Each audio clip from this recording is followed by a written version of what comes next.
Citing increased incidences of carjacking and robberies, businesses in Port Moresby want more police patrols. In urging that, the president of the Port Moresby Chamber of Commerce, David Conn, also urged self-caution and vigilance among business houses. Mickey Cavera reports.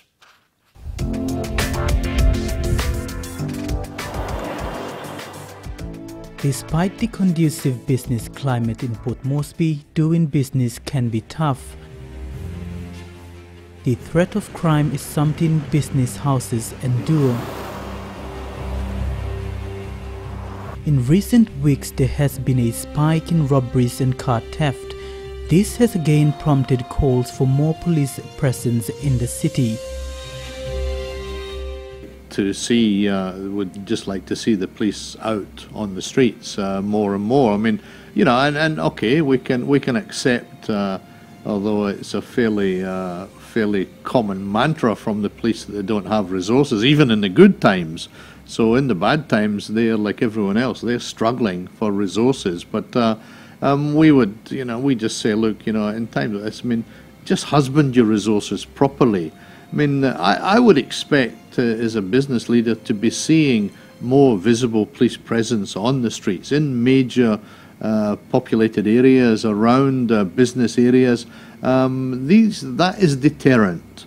That's a deterrent to people. I mean, if somebody's planning to rob a shop in Tabari Place and there's a police vehicle sitting in the car park somewhere there, and that's a deterrent, and that's, I think, all that the police can do. I mean, I've noticed in the evenings now some of the major security companies stationing vehicles at strategic points around the city, and that's a good thing, but that should be the police. Chief Executive Officer of Port Moresby Chamber of Commerce and Industry, David Conn, says the risks are manageable. He urged police to work closely with the business community to curb crime. So I think it's not just in this particular time, it's in any time we say to the police, just, you know, I mean, work with us, work with the business community, work with the community, use those scarce resources better, and even more so, I think, to keep the confidence of the community. I mean, we've seen an incident last week out at Skyview at 8 Mile, which I'm having a look at, and you know, the incident itself wasn't good, but the behaviour of the third contingent of police who intervened was pretty reprehensible, and someone needs to be asking the question there. It's almost, and we've got factions and we've got police for hire again. The offenders were charged by one group of policemen. The next day there's another faction of policemen who, I believe, from what I can make out, weren't even from the city. They were a Central Province Highway Patrol, are suddenly dropping in on the residents and harassing and threatening them. NCD Metropolitan Superintendent Benjamin Turi assured the business community of more police presence. He is appalled that station commanders are not carrying out their duties to ensure police presence is maintained on a daily basis. He says the robberies and car theft are a direct result of this negligence.